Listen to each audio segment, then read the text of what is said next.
যেখানে রব্বানি সেখানে আমি, এখনও তাই বলছি তো, যেখানে রব্বানি সেখানে আমি সেটা দলকেও বলেছি, যেখানে রব্বানি সেখানে আমি। তো দল, আমারও দলকে বলা আছে, এবার দল সিদ্ধান্ত নেবে। দল সার্ভে করেছে, মানুষের যে আবেগ, গল্প করে মানুষ যেটা চাইছেন, দল যদি সেটা চায় তাহলে অবশ্যই দলকে ভাবতে হবে কি এখানে যেখানে রব্বানি সেখানে ভিক্টর। সেটা তো ভিক্টর বারে বারে বলে এসছে। আমি তো এটাও বলেছি কি যদি কংগ্রেস মনে করে কি তাকে নির্বাচনে অংশগ্রহণ করে আজকে শূন্য থেকে উত্তর দিনাজপুরে যদি দুটো আসন জিততে পারে, সেটা হচ্ছে গোয়ালপুকুর এবং চাকুলিয়া, দুটো আসনই জেতার জন্যে কংগ্রেসকে লড়াই করতে গেলে মানুষ চাইছে ভিক্টরকে। তো দুটোই সিটে ভিক্টর লড়ার জন্য তৈরি আছে। এবার কংগ্রেস যদি সেই লড়াইটা করতে চায় তাহলে দলকে ভাবতে হবে। ভিক্টর কিন্তু রেডি আছে। দাদা, কংগ্রেস যদি ভিক্টরকে টিকিট না দেয়, নাসিম হাসানকে দেয়, তা আপনি কি লড়বেন তবু না সমর্থন করবেন? সেটা দল যদি সিদ্ধান্ত নেওয়ার পরে আমাদের যারা দলের নেতা কর্মীরা আছে তারা কি চাইছে তাদেরকে নিয়ে, আমি নির্বাচন নিজের জন্য লড়ি না, আমি নির্বাচন জনগণের জন্য লড়ি। আমার লড়াই হচ্ছে জনগণের জন্য, আমি জনগণের জন্যই নির্বাচনে অংশগ্রহণ করি। এবার জনগণ যদি চাইবে, মনে করবে লড়াই করতে হবে, সেভাবে আলোচনা করে আমরা বসে দেখব। তারপরে যা সিদ্ধান্ত হবে দলের সঙ্গে আলোচনা করে, জনগণ আমাদের নেতাদের সঙ্গে আলোচনা করে যা সিদ্ধান্ত নেওয়ার তখন আমরা সিদ্ধান্ত নেব।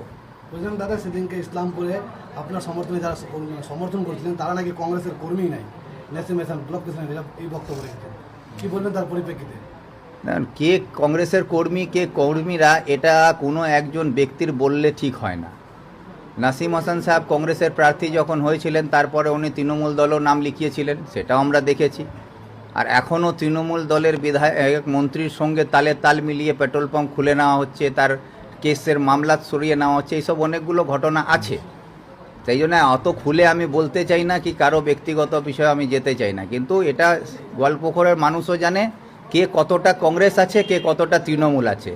তো আমরা পরিষ্কার যে দলের সঙ্গে আমরা আছি, কংগ্রেস দল, সেই কংগ্রেস দলের সঙ্গে কংগ্রেসকে এগিয়ে নিয়ে যাওয়ার জন্য যা যা করতে হয়েছে সেগুলো বিগত দিনে আমরা প্রমাণ দিয়েছি। যখন গোয়ালপুকুরে কংগ্রেসের ঝান্ডা তোলার জন্য কেউ সাহস পাচ্ছিল না, তখন আমরাই নুরুল ইসলাম সাহেবের নেতৃত্বে এখানে কংগ্রেসকে শক্তিশালী করেছি। এবং শক্তিশালী শুধু করিনি, তৃণমূলের যে কোনো অন্যায় অত্যাচার, পুলিশের মোকাবিলা হোক, প্রশাসনের মোকাবিলা হোক, মন্ত্রীর মোকাবিলা হোক, তার দামলাদের মোকাবিলা হোক, সেটা আমরা করে বারে বারে প্রমাণ দিয়েছি। আজকে যে জনগণের ভরসা কংগ্রেসের প্রতি আছে, সেই লড়াই করে মানুষের আস্থা অর্জন করেছি আমরা।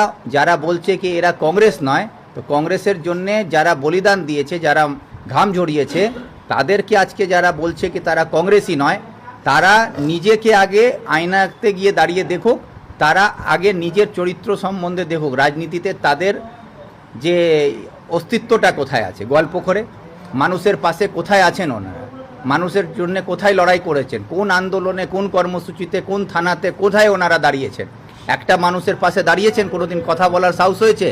আজকেও আমি বলছি, যদি সাহস থাকে তো আপনি বেরিয়ে আসুন, বেরিয়ে এসে আজকে জনগণের হয়ে লড়াই করুন না। যে আজকে অ্যাডজুডিকেশনে ফেসে আছে যারা, তাদের জন্য আন্দোলন করছেন না কেন? আপনি বেরিয়ে আসুন। আজকেও উনি রব্বানি অনুমতি না দিলে তারই ঘর থেকে বের হবেন না। আর তাকে কংগ্রেস যদি প্রার্থী করে তাহলে ওই প্রার্থীটা রব্বানিরই প্রার্থী হবে, কংগ্রেসের প্রার্থী হবে না। এটা কংগ্রেসকে ভাবা উচিত, এটা আমি বলি।